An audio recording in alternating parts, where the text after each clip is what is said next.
सहनाववतु सहनौ भुनक्तु सह वीर्यङ्करवावहै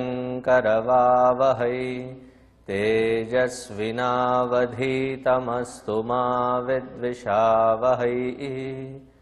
ॐ शान्तिः शान्तिः शान्तिः।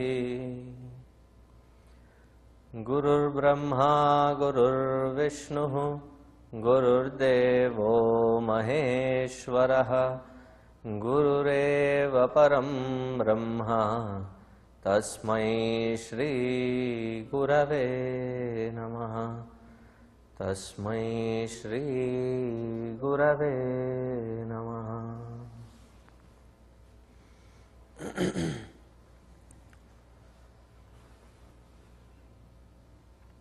Yesterday we saw Ekadasha Dwaram Puram. This body is with 11 gates. Puram, it's an assembly of all these things together, and these are enlivened by Ajasya, by that unborn Tattva. Meditate on it with avakra chetasaha, meaning a very simple mind, not with a too complicated or crookedness. So what would be the first part of sadhana? To change the crookedness into straight and simple mindset. And what should we meditate on? So that is explained in the second mantra. Ham sat shuchi sad vasurantariksha sat. Ham sat shuchi sad vasurantariksha sat. Hota vedishat atitir durona sat. Hota vedishat Athitir durona sat nrishad varasad rutasad vyoma sat. Nrishad varasad rutasad vyoma sat. Abja gojartaja adrijartam brihat. Rutaja adrijartam brihat.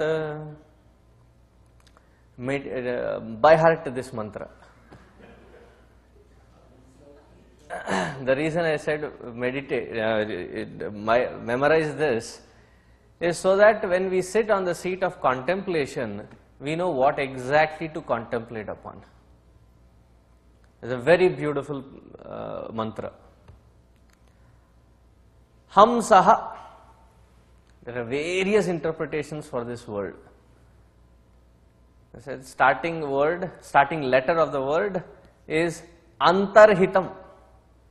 Antarhitam is like the river Saraswati, Antarvahini. It is not just silent, it is hidden. So what does Hamsaha mean? Aham Saha. It is not that I am adding just a to it. I am dividing the word after adding a. Aham Saha. Saha Paramatma. I am nothing but that Paramatma alone. Maintain that one thought until that one thought transforms to become I am this. Then that I am this thought transforms to become I am. Is it done? No. There is another stage. Even the I drops. What are you? I am. Pure presence.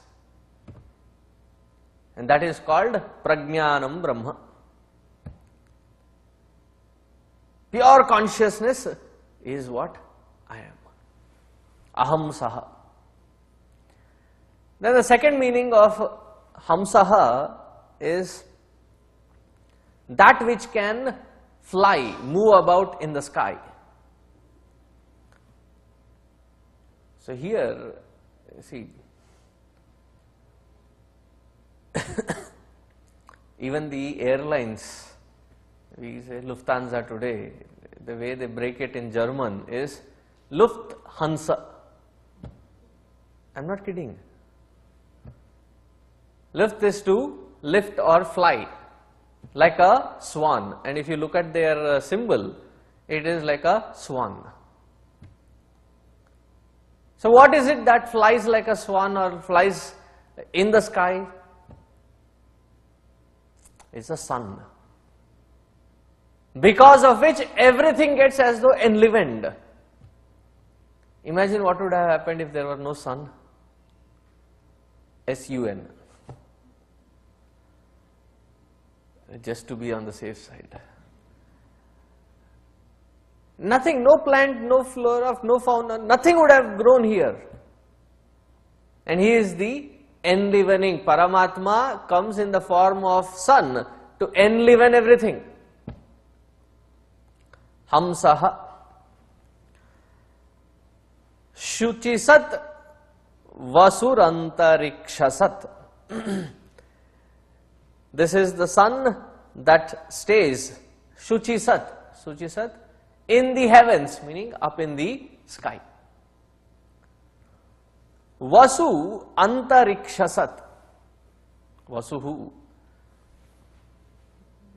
meaning air. And that which protects us from the externalities of the air and other factors is called Vasata. Vasata meaning to live. So there is a four walls that protects you. And when you step out of the four walls, what protects you is called Vasas, meaning cloth. All root words are the same, air. Vasu.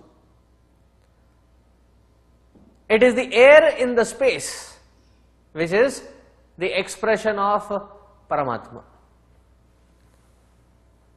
And I think this particular mantra, if we need a beautiful commentary on this, a good reference would be that the first commentator on this mantra was Bhagavan Krishna himself.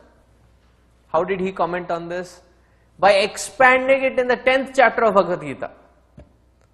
And he called it as Vibhuti Yoga, Vividam Bhavati iti, Vyakta Rupena. In a manifest form, he expresses in multiple beautiful aspects. And one of which is Vasuhu Antarikshasat. In the space and the air, I am the purifier. Air is the greatest purifier in a material sense. In a spiritual sense, Nahi jnanena sadrisham pavitram iha vidyate. Nothing more purifying like jnana. So between the ears, allow little air so that jnana can go inside. But if only air goes as a cross ventilation, there is no use. So air is the greatest purifier. What do? Just open the doors and it will purify. And it does yeoman service without seeking any recognition. Do we pollute this air? Yes, we pollute this air. But in spite of that, what does Bhagavan Vayu do? Right since the day we came out of mother's womb, till the last moment, last breath, he alone can sign yours sincerely. Because he is the one sincerely serving by giving us the prana vayu. So can we miss recognizing air? Never ever. The moment we sit for that contemplation, O Lord, in the form of Vayu, you are the one who are enlivening. Every aspect is being covered. Hota Vedishat. You are the oblation. You are the sacrificial altar in which all the oblations are offered. Brahma Arpanam, Brahma Havihi, Brahma Agni. And who is the one who is offering it? Brahmana Hutam. It is being offered by that Paramatma alone. But there we refer to the Antar Agnihotri. That is called Jatar Agni. Into that Jatar Agni flame, we are offering the oblations of the Naivedya to that fire inside. So that it is quietened. So everywhere where there is the sacrificial fire, that which is being offered in the altar itself is nothing but Paramatma alone. Hota Vedishat. Athitir Duronasat. Duronasat is the house, is the home. In our house, this is again very beautiful part of the mantra. What is Bhagavan coming as? Atitihi. He is the guest.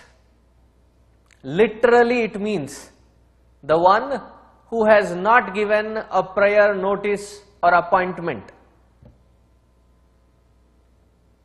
He is nothing but Paramatma alone. We call them in this country very sophisticatedly as gate crashers. Somebody who doesn't inform, is not being invited, just drops by uninvited. It's a big deal. Back in our culture, see, even now when you go to India, I'm sure when you go for those 10 days, 15 days visits, you have lived at least in 6-7 places. So 2 days in each place. You have to cover all the length and breadth of your guests and not guests, your relatives and friends. And morning till evening, every single day. First 2 times, 3 times, children are very excited. Chalo, chalo, chalo. After that, Dad, Mom, you go, we stay here. We are not joining you. So every house that you go, whether it is early morning or late in the night, what is the first thing that they ask? Will you have something to eat? If nothing, at least chai, coffee. Then you protest. Mine, it is a stomach, not a lake, that I can keep pouring coffee after coffee after coffee. I cannot handle it. Acidity. How about at least juice? Acidity, right? Buttermilk is the best solution. Drink some buttermilk at least. Unless you have had something, they will not let you go. Now the tradition at least is there. They may not know why they are doing or why they are supposed to do it. It has been ingrained into our culture that anybody coming by this way is Sakshat Narayana Swarupa. You don't open the door and say, gosh, we don't have phones or what these days? Can't you just call? No, Swamiji, we don't say all that. No, our looks say that all. And then he said, long time no see. The eyes are speaking something, the speech is speaking something. Athitir Duronasat. In fact, when an Atithi comes, it is like Narayana himself coming. Remember all these great Atithis who have visited in our Puranas and others? They were given royal treatment. Their feet were washed. They were given enough room for taking a shower, wearing new clothes, and properly fed.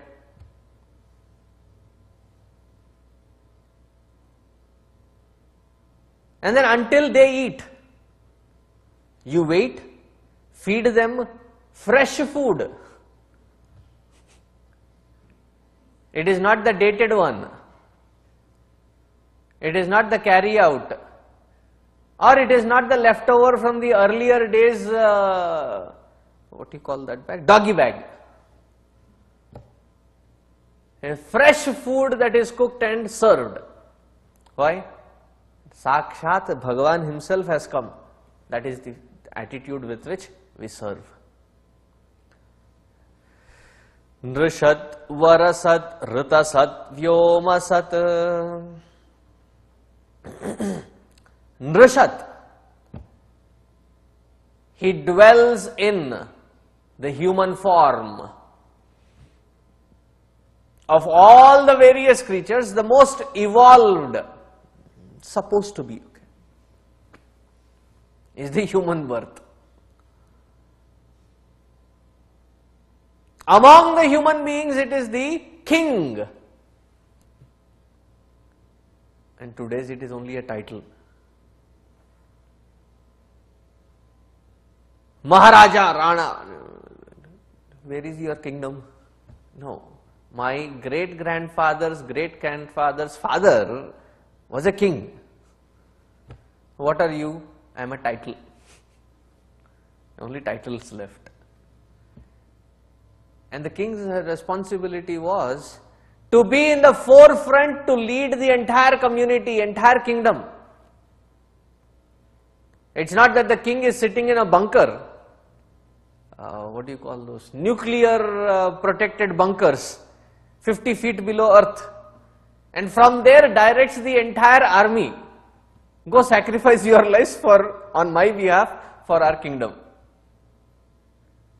No, every king was in the forefront, taking the lead, inspiring them to protect their kingdom. Varasat, Rutasat. Varasat, who is the most Varenya, the most adorable, the most choicest, it is nothing but the Lord himself, the great Lord. And here when it said Varasat, it is the Lord of your own heart, your Ishta Daiva, Varasat. Rutasat. Rutasat also has various interpretations with different commentators. As Gurudev puts it, it is the act of sacrifice. Wherever we find the act of sacrifice for a noble cause, wherein you may go through a very restricted, limited period, but because of your sacrifice, there are others who benefit in a great deal on a noble path, wherein nobody is hurt, everybody benefits.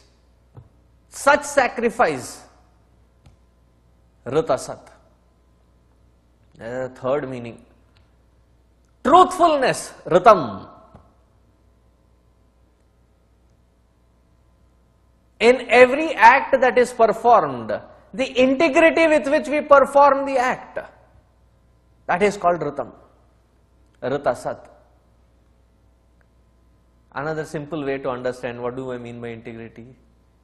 What you think, what you say, and what you do should be aligned in the same order.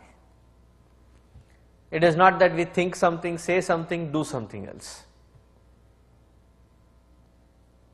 Don't talk the talk, walk the talk. And think comprehensively, speak comprehensively, and act it out in the world. And working in this world, words mean nothing unless it is consolidated with the actions to prove that you stand by your own words. That integrity is called Ritasat. Vyomasat. The entire space, this is also a very beautiful upasana. It deserves a special note. We have 5 elements. Our bodies are made of these 5 elements. Our body is susceptible to any of these factors, its excess or its absence. These of these 5 elements, the first 4 cannot impact the subtlest of them, which is the 5th one, which is Gagana or Vyoma. This particular upasana is called Gaganopasana, doing the upasana of space. When the 4 elements cannot touch, the earth cannot spoil space or bring in impurities into that space. Water cannot wet the space. The fire cannot heat up the space.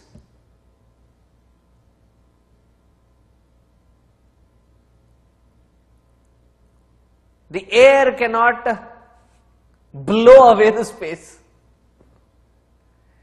In fact, in the space, all these 4 elements have been provided room for their existence.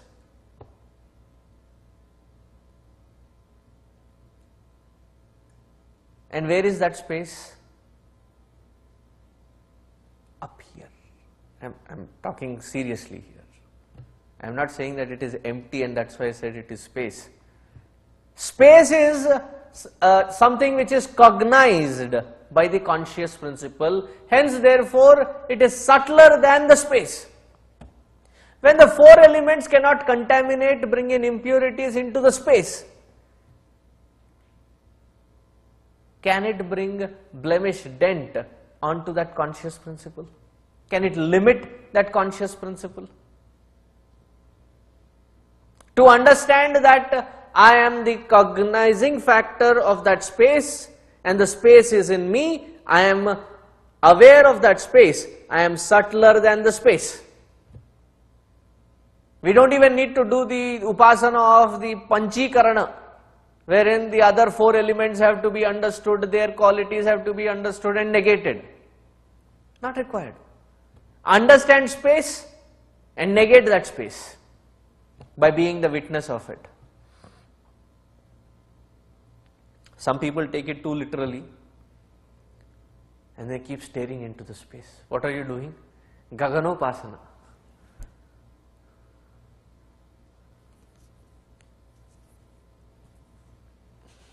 That is not called Gaganopasana. You have to contemplate on the subtleties of that Gagana and transcend it by being conscious of it. Vyomasat. That Paramatma also is Abja, Goja, Ritaja, Adrija. Abja. Abja, it is not a Hindi word. I don't know, when I sit here, different meanings come into my head. It is not Bas, ab tu ja, Abja. Ja means to be born. Abda means waters, born out of waters. Jalaja, Varija, Toyaja, these are all synonyms. In fact, all of them are beautiful names also. So what does Jalaja mean? Usually it is referred as the lotus, born in the best of the things born in the water. But here what he is meaning is all different creatures that are born in the waters. I think Gurudev has listed it out here. In the form of a conch, mother of pearl, shell, fish, insects. In short, all animals, insects and plants that are born from water. Abja. Goja. Goja, that which is born in the earth. All are aushadha. All are herbs, all the food that is, we reap is from earth, Mother Earth. Ritaja, Ritaja, that which is the result of the integrity that was mentioned earlier, that which is the result of the straightforwardness which was mentioned earlier, that which is the result of maintaining a sacrificial fire. Or, in other words, that which is the result of your sacrifice. And what is the highest sacrifice that one has to do? It's a very simple fact. I think Ramana Maharshi puts it very melodiously. He says, Aham apetakam nija vibhanakam mahadidam tapaha. What is the greatest sacrifice? To give away that ahankara. That is what I tell my spouse, Swamiji. Give away your ahankara. No, it is only at a personal level. I giving up my sense of I-ness. When that I-ness is minus from my system, that is called the greatest Ritaja. And what is the result of it? Nothing less than Paramatma. Goja, Ritaja. Adrija, born from mountains. Do you know what is born from mountains? All the precious stones, gems, minerals. This is on one side. The other side, all the aushadha, all the jadi booty. This is the second meaning. Third meaning, all the rivers. Where are they born from? The mountains. And Gangaji is the most amazing, I tell you. Nothing to beat her. Including Yamunaji, who is so wide and far, with so much of flow, in the initial stages, it is trickling waters. And none like Gangaji. When she starts with a bang. Roaring she comes out.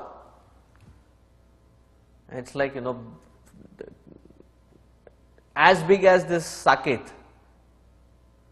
There are glaciers, which are running by, right at the beginning. She just, jumps out of that mountain. The eagerness as if you can feel to go out there, serve the humanity. So rivers are born from the mountains. Adrija. Ritam Brihat. This is true and this is the greatest truth. That he alone pervades everything. Now sit on the seat of contemplation. Do this chintana. First memorize it. Ham sat shuchi sat vasurantariksha sat hota vedishat durona sat nrishat varasat rita sat vyoma sat abja goja ritaja adrija ritam brihat. Even if we can understand one word at a time and contemplate on it, think about it, that this is the one who is enlivening the entire universe. Shuchisat, that which is in the heavens, the most pure. And the most pure is the space. That is where in the space or in the heavens is the sun, Hamsaha. So that's why I went first Hamsaha with different meanings. In the end I said it is sun which is in the heavens, meaning in the space up, which is the most purified one. Sat means like, as though. And then he says here, another form of upasana. What is it? The third mantra says, Urdhvam pranamunnayati apanam pratyagasyati madhye vamanamasinam vishve deva upasate.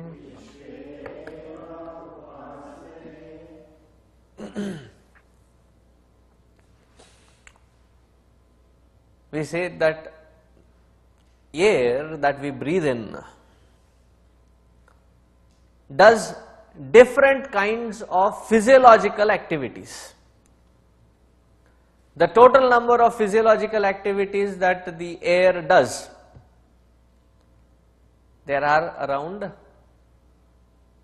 49 of them. Of these 49, 5 are the most important. Have you ever wondered that as a part of our puja, when we offer food to the Lord in Naivedya, we say pranaya swaha, apanaya swaha, we chant these 5 pancha pranas, and then we offer the food to the Lord. And if you are doing regular sandhya vandana, just before eating the food you do the prokshana, and then you take 5 dhanya or 5 rice bits and then say pranaya swaha, apanaya swaha, anaya swaha. So you take. Have you ever wondered why you take the pancha pranas? It is because that the air that we breathe in goes inside and does actively these 49 different activities. That there is the energy used. When the energy is expended out into the world with various of these functionalities, the existing resource of energy depletes. Then there is the bell going up here, which triggers the acids here. And then I say, I am starving, I need food. So why do we feel hunger? It is because of the pranas which do various activities. So first, there are various aspects in this particular mantra, so maybe a little too detailed. So the 5 pranas are the prana, the first one. What does it do? It brings in the prana shakti, not just the oxygen, but the enlivening force as if. Prana shakti. And what does apana do? See, the system Bhagavan made so beautiful. He said, as much as there is input, there should be an equal method for output. Otherwise, what will happen? We will suffer with asthma. Air goes in, but the lungs don't have enough capacity to pump them out. Or the lungs have gone to such a drastically low level of capacity that it doesn't have even the energy to suck the air in. So once the air goes in, it has to come out. That air which is coming out is called apana, not just air. Any material in the body which is considered as waste is thrown out of the system. Anything.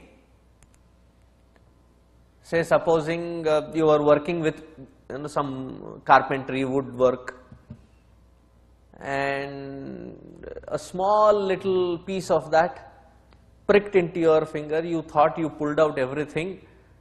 It still was a little pinching there, but it didn't bother you. Overnight, exactly at that spot where the thing had pricked in, there must have been a little small piece that was still inside. So what does the body do? It immediately sends its soldiers. Who sends those soldiers? Because that piece of wood is not a part of the body, foreign body. So it has to push it out. So it reddens that place and then swells it up with pus, and along with various tissues pushes it out. You ate something, did not chive well with your system. There is a little thin membrane just under the pit of the stomach. It's called a diaphragm. So the signal goes to the diaphragm. It's like a catapult. It goes deep and then boom, releases. It kicks at the bottom of your pit. What happens? Boom! Everything is thrown out. What is it that forces that diaphragm to give that movement? Apana. I am talking to you various aspects of apana.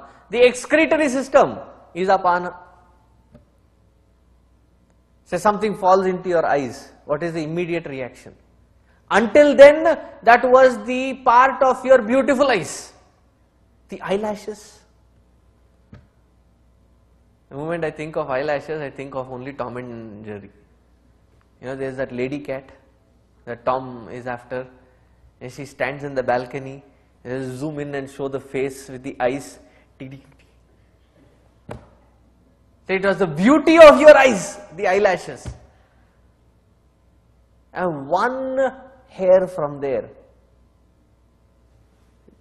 disconnect itself and falls into the eye.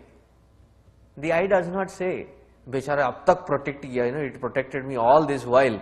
Let it be there for a while." No. As soon as it falls, it is disconnected. It is no more a part of the body. Eye starts swelling with water. How long? Until that particle is thrown out. Apana vayu. Then comes samana. Samana. The human body has to maintain itself in a balance. Balance of what? Temperature and pressure.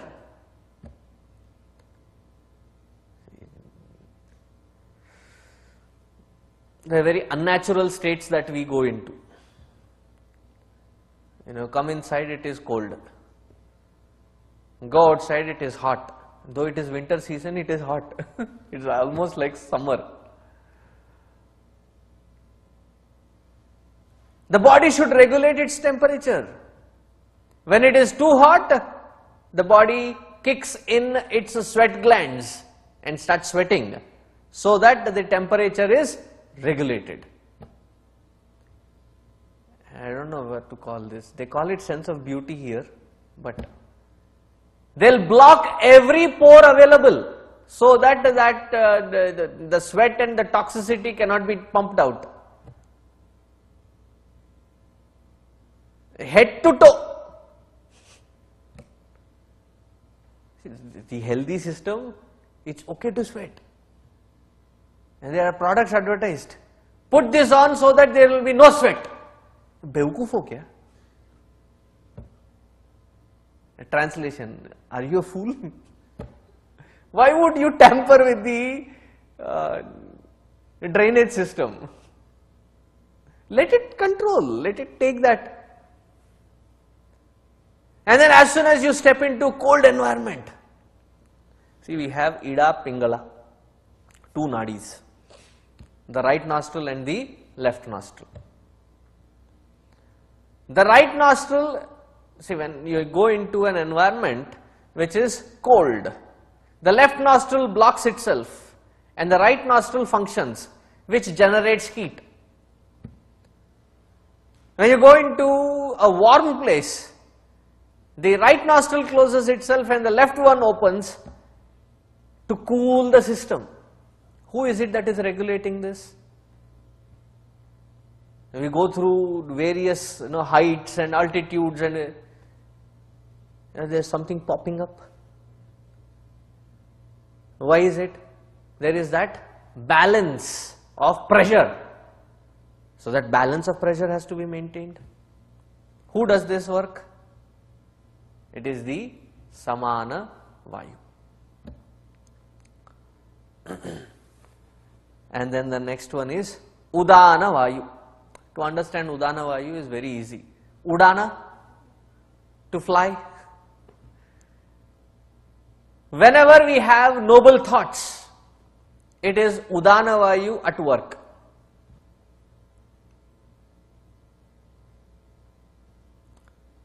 And in the Yoga Shastra, Udana Vayu has got a very special purpose. It is this Udana Vayu which triggers and gives a push to the Kundalini Shakti to move upward. So it is the Udana Vayu. And then Vyana. What does Vyana do? Very simple to understand and remember. Van, transportation. That is what this Udana Vayu does. All the food that we eat goes directly in here, Madhya Pradesh. After that Madhya Pradesh, it is assimilated into the body. That's also a very beautiful, intriguing system. It gets assimilated into the body. Once assimilated into the body, which part of body requires how much amount of energy? What kind of format it requires, whether it is in the carbohydrates, whether protein, whether various things that it divides it into. Who is it that supplies all this? Supplies the oxygen to various cells? There's a little combustion that happens with each cell as the oxygen reaches, which produces energy. Who is it that supports this entire transportation system?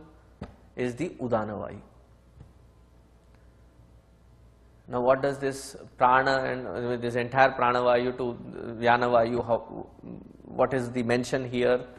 He says, it is not the prana and apana that are maintaining you to be alive. You can you stay without breathing for a couple of moments? We can.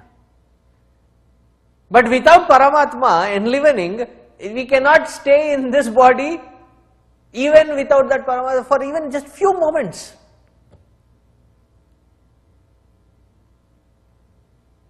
So what do?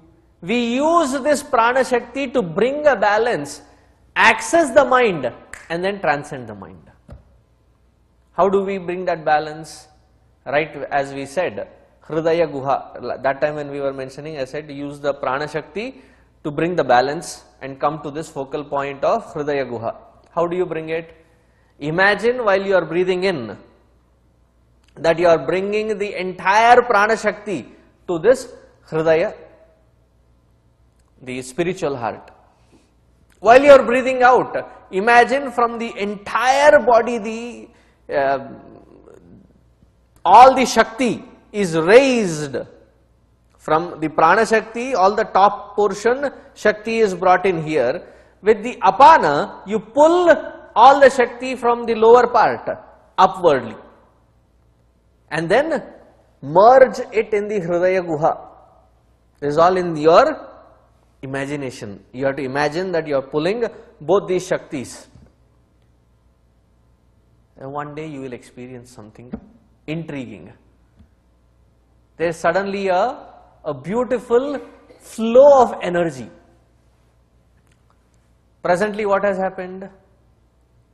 It should be flowing naturally.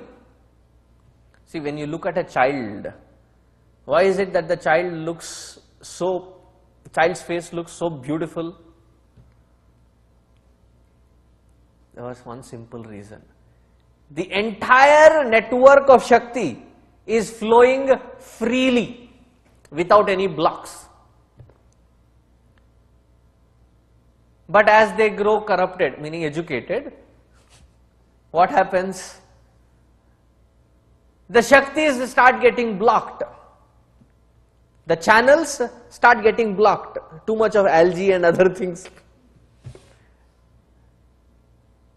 And that, when this Prana Shakti and Apana Shakti are balanced, the entire body seamlessly has that energy flowing. Now with that energy, I am talking this from the Yoga Shastra standpoint. So that energy, when focused from Mooladhara upwardly, it raises the Kundalini Shakti. That is the utility of Prana Shakti. You may survive without breathing for a minute or two, but you cannot survive without Paramatma, because of whom the air comes in and out. It is as though the boss is inside and all of them are functioning. You know, right, when you go into an office, if the boss is in or boss is not in. So if the environment is like everybody is working, you know the boss is in.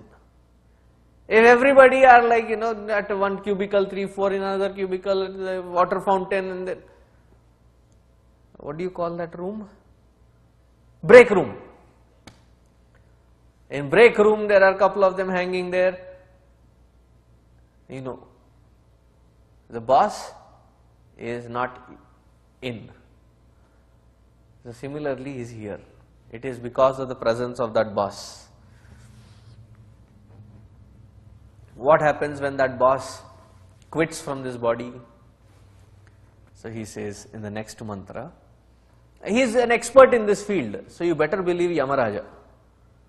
Because he is in that threshold, life and beyond life. So what is his wisdom here? He says, Asya visram samanasya sharirasthasya dehinaha Dehad vimucyamanasya kimatra parisishyate.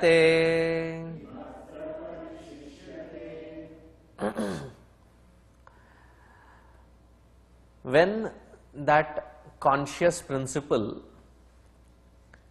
visramsa manasya, departs from this body, sharirasthasya dehinaha, departs from this system, kimatra parisishyate, what else is left behind? Nothing. Even those who cry, they also understand that the person has quit the body. If you have observed closely, when people in their sadness, when they cry, they say, "Mujhe chhod ke chale gaye." Until then, what it was that physical body. But once that physical body is dropped dead, nobody wants to keep it. Unless you have got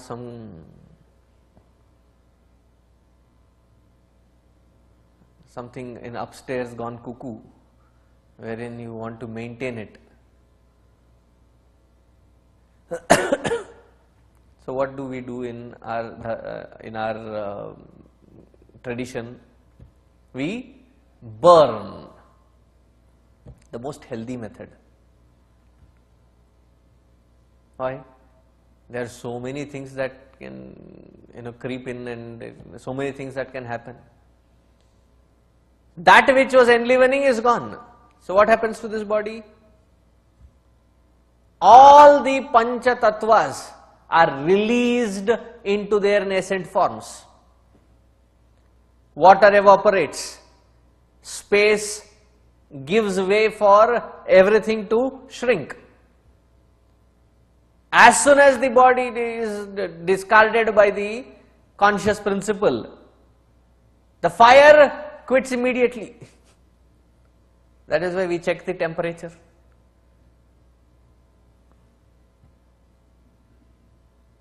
Every aspect of the pancha tattvas are released. And what do we do with those ashes? We are supposed to go to a perennial river or the ocean and then merge these ashes. Why is it that it is a perennial river? Because this waters is what goes into the field. And when so much of carbon is added, naturally the water becomes rich, so that the plants get rich nutrients. Once done, that is what happens to this body. Dehad vimucyamanasya kimatra parisishyate. What else is left? Nothing.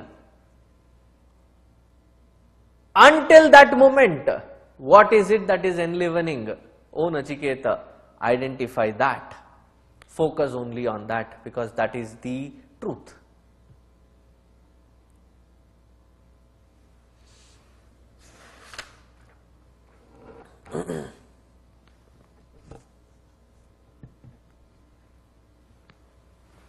And then he combines the earlier two mantras to draw this conclusion.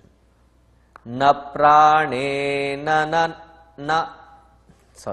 prane na apane na prane na apane na martyo jivati kaschana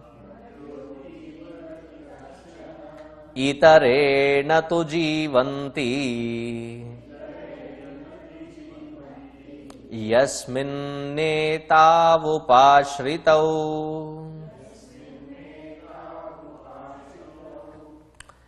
Neither by prana nor by apana that we are enlivened. Subtler than that, because of whose presence prana and apana go in and out. Itarena tu jivanti. It is something else because of which the prana and apana go in and out. Because the prana, the vayu, also takes support of that Paramatma alone. That prana alone is enlivening. If you take that prana as the Paramatma Swarupa, it is Paramatma alone in that form. But when you take it as the Vayu, then that Vayu also goes in and out under the supervision and instructions of that Paramatma alone. So when they say that nothing happens in the world without Bhagavan's instructions, it is at the samashti level. At a vyashti level, at the individual level, because who has laid out all these rules? It is Paramatma. And all of the natural forces obey those natural laws of cosmic existence. At individual level, there are certain rules applied. Law of karma.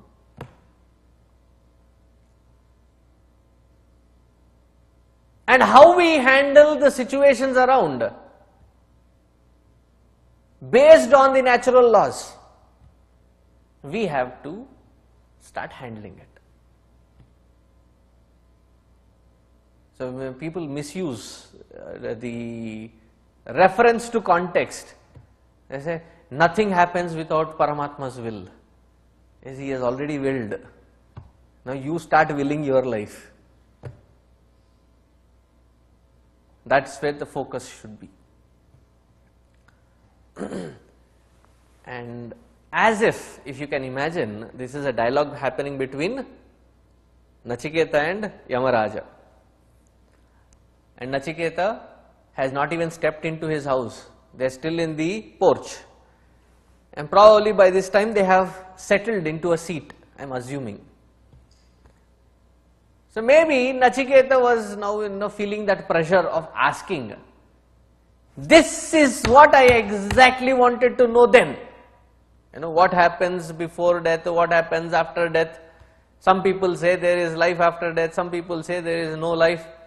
There is only one chance or multiple chances. What is it?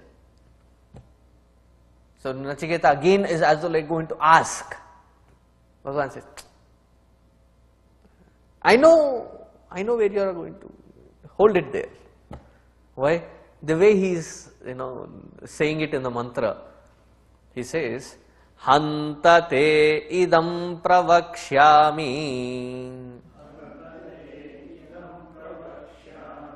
Guhyam brahma sanatanam Yatha cha maranam prapya Atma bhavati Gautama. He says, Hantate pravakshami. Well, now, Hanta. I'm just about to say that only. Nachiketa. It's like, I know what you're going to ask. That which you had asked. Listen carefully. Because, idam pravakshami, I'm going to say about it. Yatha maranam prapya atma bhavati Gautama. Gautama here means, oh dear one. Oh dear one, what happens to the enlivening factor after it quits the body? A very interesting topic. Many people ask me, Swamiji, what happens after death? I don't know, but if I come back, don't freak out. If I have to go to see that particular experience and then come back, what format will I be in? Then you will be singing Hanuman Chalisa, Bhoot Preta Pichase Nikat Nahi Aave, Mahavir Jab Naam Sunave. That's why I said, don't freak out. But one thing can be assured, that is the threshold where Bhagavan, his job between life and afterlife. So he is the best person to give the entire picture. So he is telling us. I tell you, every concept that Yamaraja has used here, Bhagavan Krishna has, control X, control V. Copy, paste into Bhagavad Gita. So what is the concept? He says, Yoni manye prapadyante Sharirattvaya dehinaha Sthanu manyenu sanyanti Yatha karma yatha shrutam.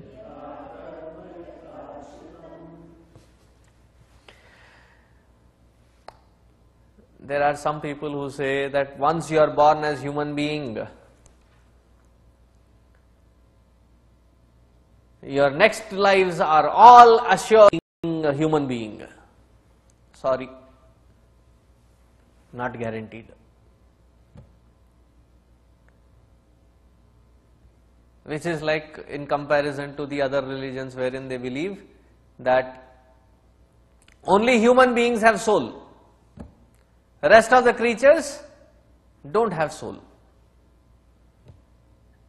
And that is the point of their reference when they ask that human population is going, it's really growing in, how many billions are we now? 7 billions. So if it is growing at that rapid speed, where are these souls coming from?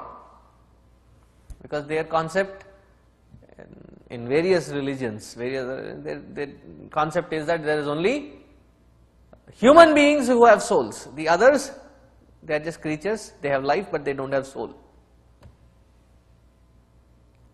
But in our scripture, very clearly, every aspect of this creation is an expression for that soul in various formats. And because we are born as human beings, it is not assured that your next life is guaranteed as a human form.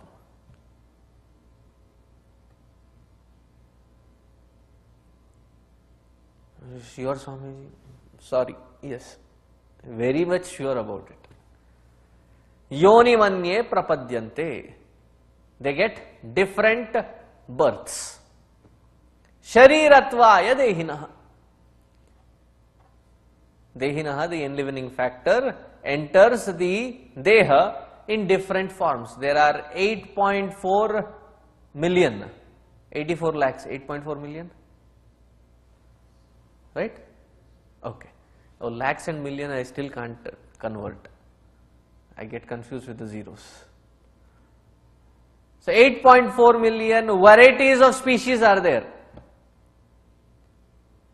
Human being is say 001, the most prominent one.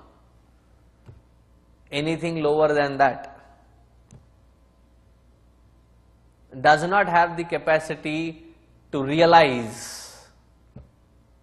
It's only in the human form.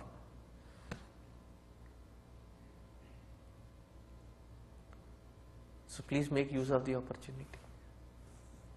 Why? Our next lives depend upon yatha karma, yatha shrutam. It depends on our karma, the texture of our karma. What kind of karma have we done? Say in this life we have been a miser. What is the definition of a miser? The one who lives poor to die rich. Has been hoarding and hoarding and hoarding, never even enjoyed what they were hoarding. And all of that is gone. It's just to give you paint you a picture. So what will they become? Bhagavan says, I had given you an opportunity to make use of the human life. You did not. You developed this new pattern. Now I have to associate a birth which has this pattern. So we will become squirrels. Why? Poor squirrels, whenever they feel hungry, they run out, fetch food, enough to eat and enough to hide. And after they have hidden, they forget where they have hidden what. Sometimes funny, they find things that they themselves have hidden. I say, "Arey wah, lucky day, I got so much food today." Buddhu, you only put it there. And then he shifts it to a newer place, hides it safely.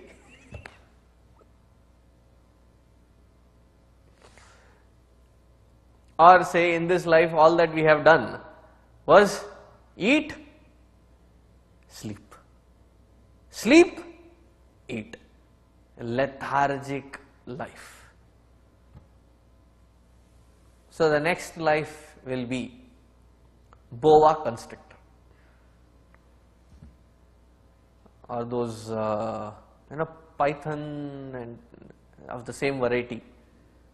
What do? I am told they don't even hunt for food. They wait for their food to come by. And when it is close by, they drop in, capture and eat, swallow. And then twist themselves tightly around some a tree or a pole or a stone until it gets digested. They are in that position. Then again, wait for food. I'm just giving you examples. Yatha karma, yatha shrutam. So, depending on the texture of karma that we have performed, the results of it determine what kind of birth we are supposed to be born in. You still have time. Change. Again, change for better. Rather, change for the best. It should not be that 7 steps forward, 6 steps backward. Or trying to show that you are changing, but not reaching anywhere. When you trying to show change, but you you bring in no change within yourself, it is just a show. Definitely next life hamster. Why? It runs and runs and runs, reaches nowhere. We also put on a show and really change? Nowhere. Yatha karma, yatha shrutam. It can go even to sthanu manye. Some people have, some great masters have interpreted sthanu meaning the plants. Some have gone to the extent of saying that you may be even born as stones. Stones also, so slow.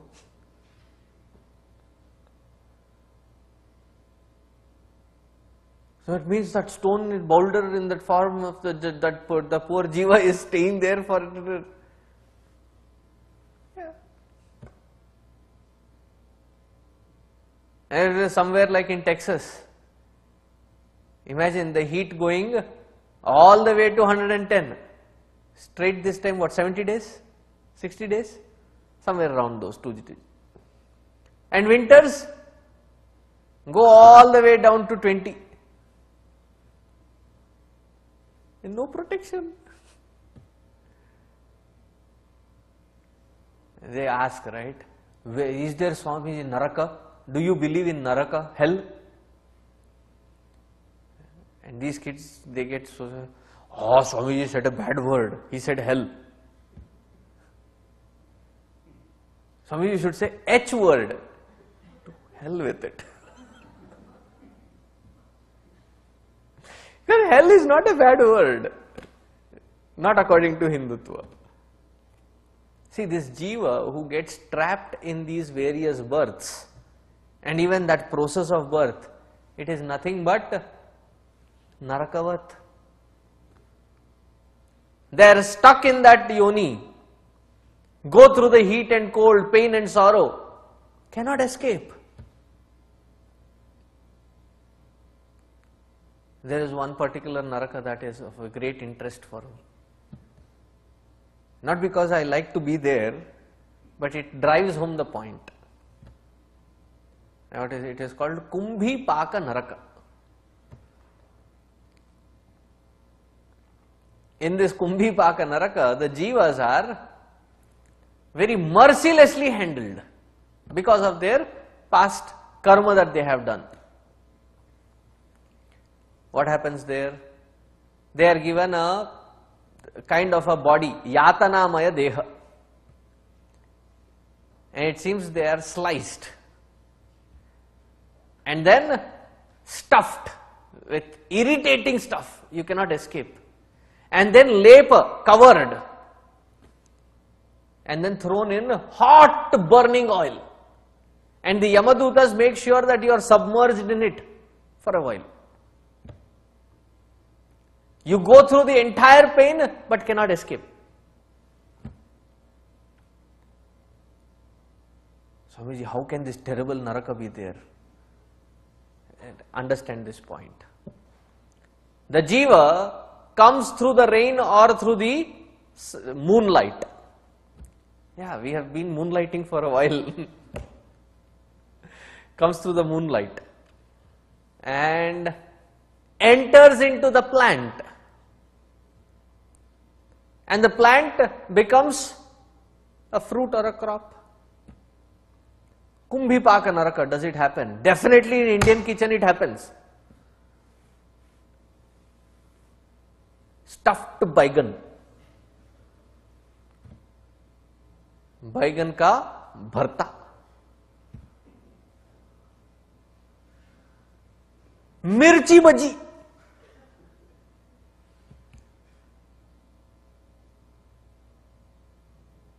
A poor had to go through that. So where is that? That jiva is there inside. Goes through the entire pain. So where is hell? Right around.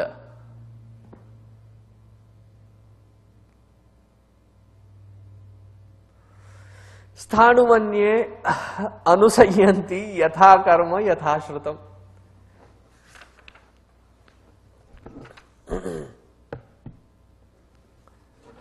Therefore,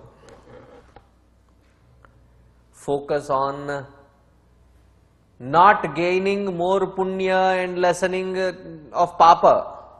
It can never be done. One of the famous poets in Telugu, he says, Tegadu papamu, tiradu punyamu. The papa cannot be completely gotten rid of. Punya cannot be completely acquired. Stop focusing on papa punya, kick that bucket out and focus on growing towards the divine, which alone is the greatest Sharanagati. Doing good, being good is not spirituality. Being divine is the core of spirituality.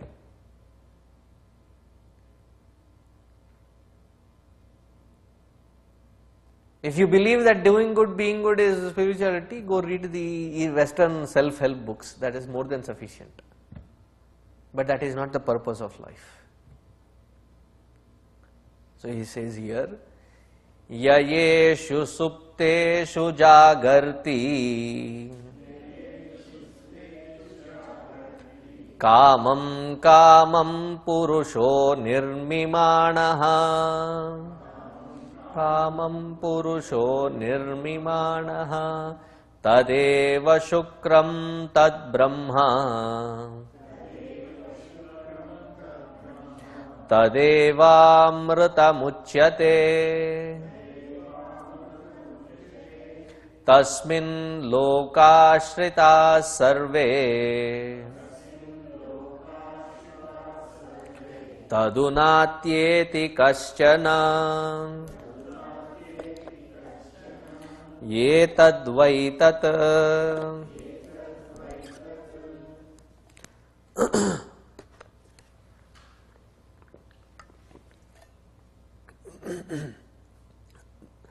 This is the truth, Nachiketa. Focus not on papa or punya. Focus on that tattva. Yayeshu supteshu jagarti kamam kamam purusho nirmimanaha. It is focusing on that purusha, that tattva, who enables the waking plane, who enables the deep sleep pain, and who enables the desires, whether they are fulfilled in the dream or whether they are fulfilled in the waking plane. Because up here the brain does not know the difference whether it is really the real thing that you are eating or the imagination of the reality that you are eating. It sends out the same signals. Kamam kamam purusho nirmimanaha. Focus on that alone, which sustains, which is the substratum of all three planes of existence. Why? Tadeva shukram, tad brahma. That is the shukram, most pure, the purest of all. That purity, that is the Brahman, that is the immortal self. That is the goal of our life.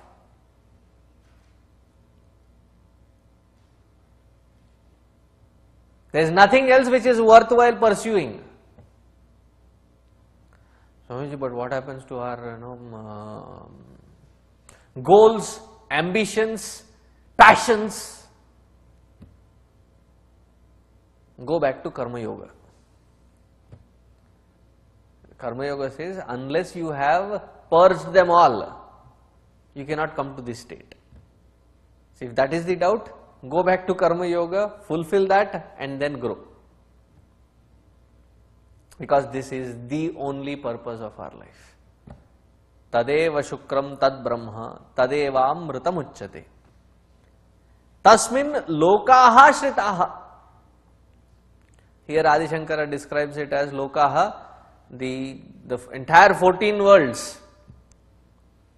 I would go with the meaning of the earlier statement made, that the 3 worlds of experiences, the experience of the waking, experience of the dream and the experience of the deep sleep, all of them are sustained by that substratum alone. Tasmin lokaha shritaha, ashritaha, they depend on this Purusha alone. Tadunatyeti kaschana. There is nothing beyond this, there is no second thought about it. This is the ultimate truth. Meditate on that Purusha, focus on that Purusha alone. There is nothing else worthwhile to be pursued. And then he takes a different theme.